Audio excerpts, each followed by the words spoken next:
एक गांव में छोटी सी झोपड़ी थी जिसमें एक गरीब परिवार रहता था। परिवार के सदस्य थे पिता दीनानाथ, माँ जया और उनके दो पुत्र जय और विजय। वे अपने छोटे और सादगी जीवन में बहुत खुश थे, लेकिन गरीबी उनके जीवन को कठिन और मुश्किल बना ही देती थी। दीनानाथ केवल बाहर मजदूरी का काम करता था और जया घर का काम काज संभालती थी। जय और विजय शाम को रोजाना पास के बागीचे में खेलने जाते थे। वे अपने माता पिता की मेहनत को देखते और खुश रहने की कोशिश करते थे, किंतु जय और विजय को इस बात का बहुत पछतावा होता था कि वे अपने माता पिता की मदद नहीं कर पाते थे। यह बात उनके लिए एक बड़ी चिंता का विषय था।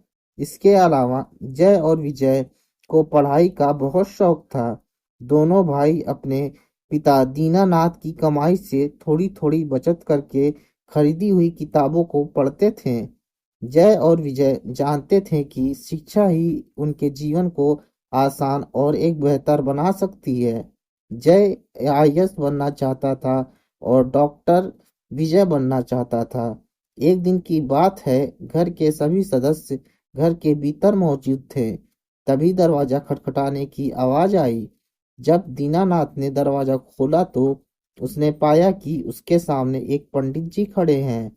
दीनानाथ ने पंडित जी को घर के भीतर बुलाया और उनकी सेवा करने का अवसर मांगने लगा।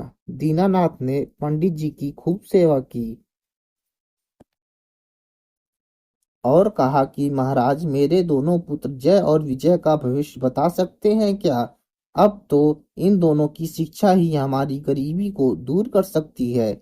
यह सुनकर पंडित जी ने हामी भरी और जय विजय को देखकर उन्होंने जो बोला वह सुनकर दीनानाथ और जया अचंभित रह गए।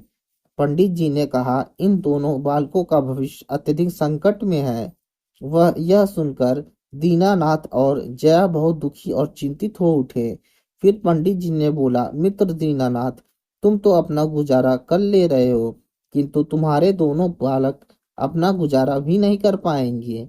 इनकी जो भविष्य में बनने की इच्छा है वे कभी भी पूरी नहीं हो पाएगी। यह सुनते ही दीनानाथ का मनोबल एकदम से टूट गया और पंडित जी वहां से चले गए।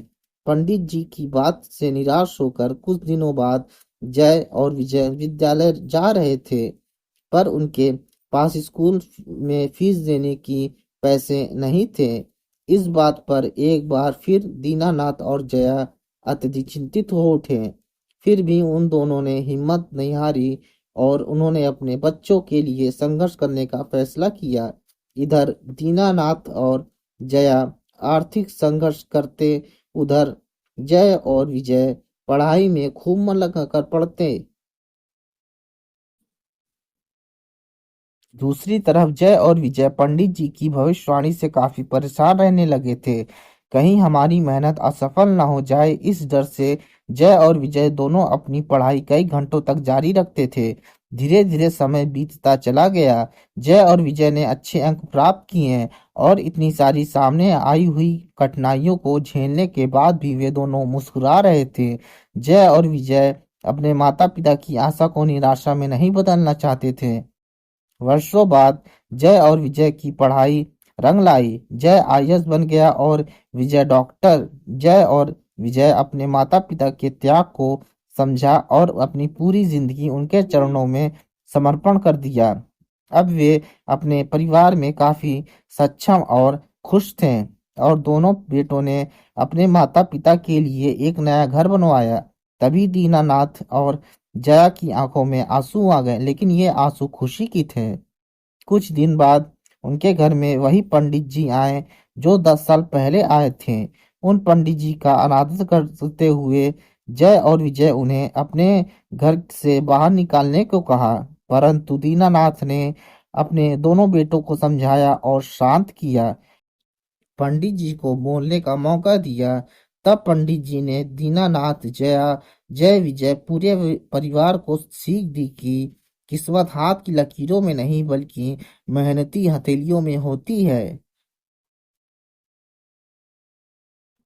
मैंने ऐसी कई वारदातें देखी हैं उनका भविष्य बहुत उज्जवल था, किंतु वे मेहनत करना छोड़ देते थे और आगे चलकर बिना परिश्रम के फल पाने की लालसा रखने लगे थे।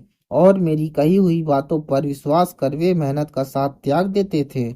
जब मैंने तुम दोनों को देखा तभी मैं समझ गया था कि तुम दोनों एक दिन बहुत बड़े आदमी बनोगे, किंतु मुझे डर था कि अगर मैंने तुम्हें कहीं असलियत बता दी तो तुम भी मेहनत का साथ छोड़ दोगे।